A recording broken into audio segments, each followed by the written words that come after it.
Oh, what the?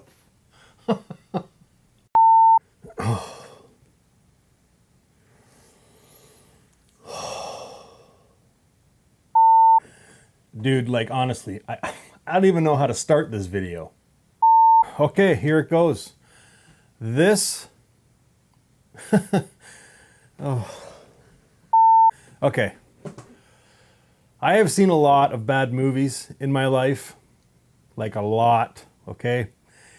And God honestly, this might be the worst movie I have ever seen.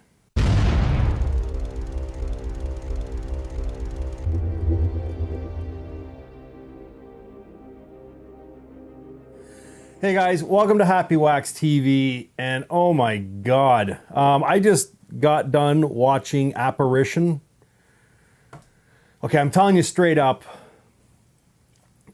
this is a movie from 2019.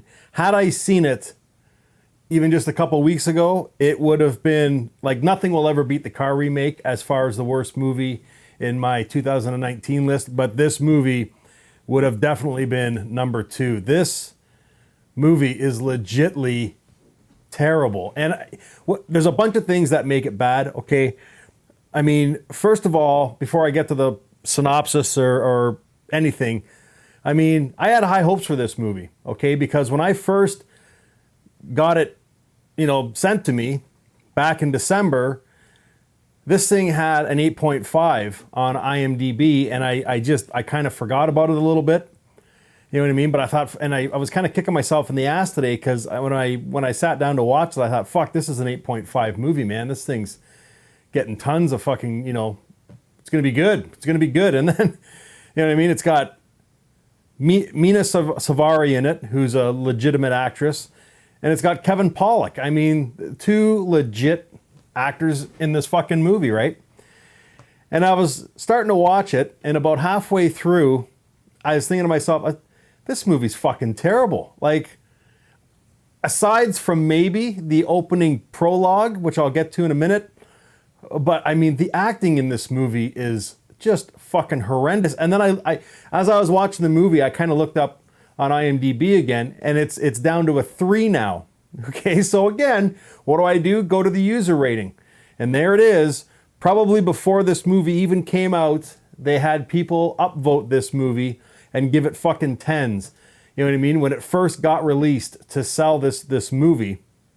And now that it's out on video on demand and people are starting to watch it and see just what a pile of shit this movie is, now we're getting, proper ratings, and it's been knocked all the way down to a 3. I mean, wow. Like, it's pathetic when movies do this.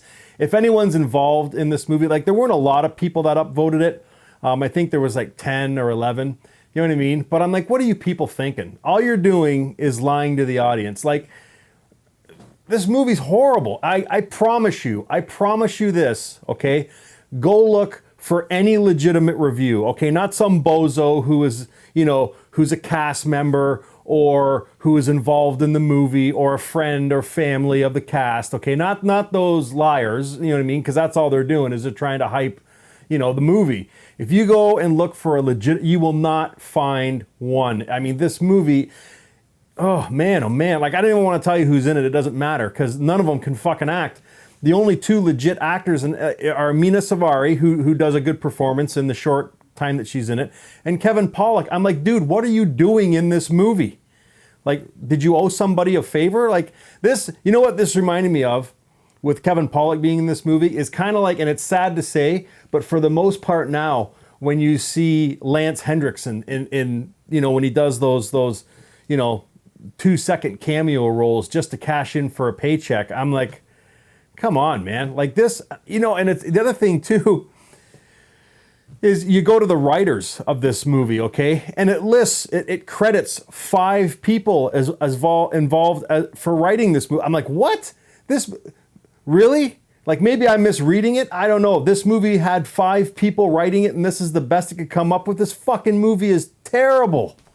Jesus Christ. Anyways, let me give you the synopsis. A group of young people guided by an app which connects living with the dead find themselves at an abandoned castle a place with a horrific history tied to each of them for reasons they'll soon discover. Okay, well, first of all, this story is in a roundabout way ripped off from House on Haunted Hill, okay? Like legitly, it is, okay? So there's nothing new here. And then they throw in this stupid phone app, okay? They give like a 10-second fucking background history on how this app is created and how it works. But somehow it leads into this castle that is, you know, present in the opening prologue. So basically what it is, and I said the opening, you know, like 10, 15 minutes of this movie is actually not bad, okay? So, I mean, we're introduced to a couple of kids.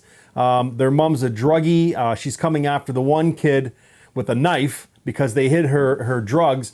She trips and falls, stabs herself in the neck, and she's dead, right? And the kids get blamed for it. So they go to this, I don't even know what you call it. It was like kind of over the top, this juvenile correction facility. You know what I mean? And I guess it's a place that actually exists because it says it's taking, you know, based on true events. Well, I mean, whatever. I mean, every fucking movie uses that to try and sell it shit. But anyways, they're at this place, and Kevin Pollak is the warden, and then the guards there are fucking assholes. They abuse the kids, they beat them.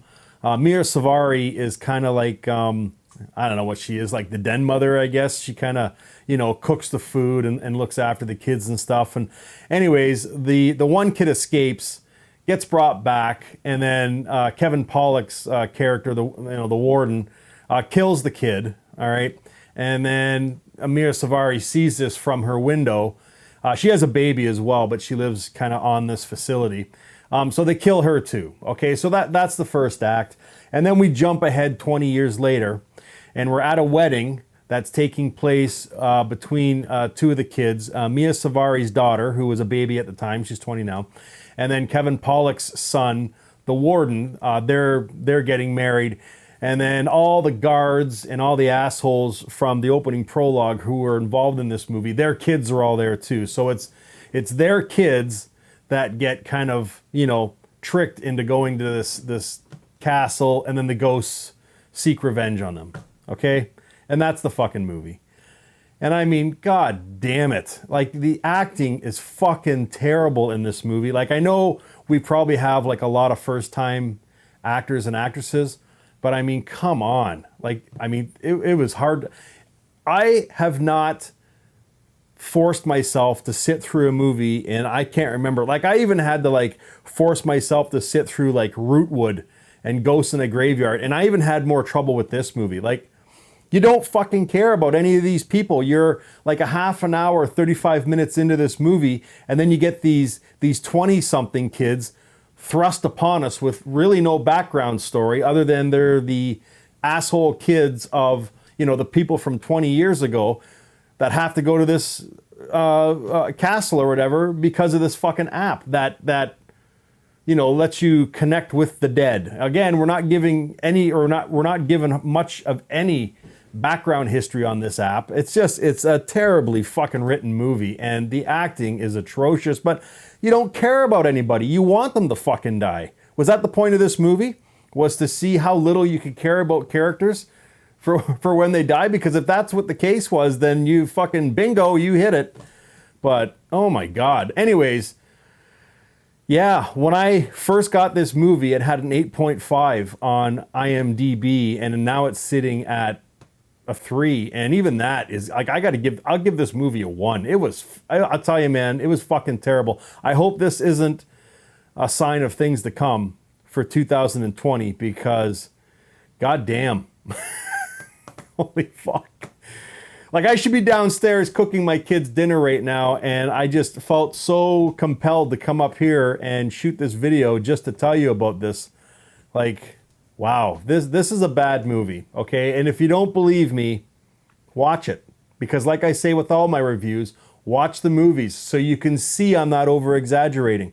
So you can see I'm not making stuff up. Go on IMDb and see how many 10 out of 10s this movie has, okay? And then look at when the date was when they got put on there, and you'll see that they were the first to go up. because they were trying to upvote this movie. Any of the cast involved, if you want to try and prove me wrong, please feel free. All my links are in the description. Twitter, Facebook, message me, email me for all I care. Prove me wrong, but my God, like, wow. Like, I don't even know why Kevin Pollak was involved in this and Mia Savari. Like, they're good actors. What the fuck are you doing in this movie? I'm assuming you don't need the money, and I'm also assuming you didn't get paid very much. Like, wow, I don't know if that's rude to say on my part, but I mean, you just forced me to sit through this movie for 80 fucking minutes that I'll never get back, so whatever. Anyways, yeah, the movie is called Apparition. I mean, they try and do a play on the name there because I guess it supposedly revolves around this app. Apparition, so... Okay, anyways, I'm done. It's fucking... Oh my God, this movie's terrible.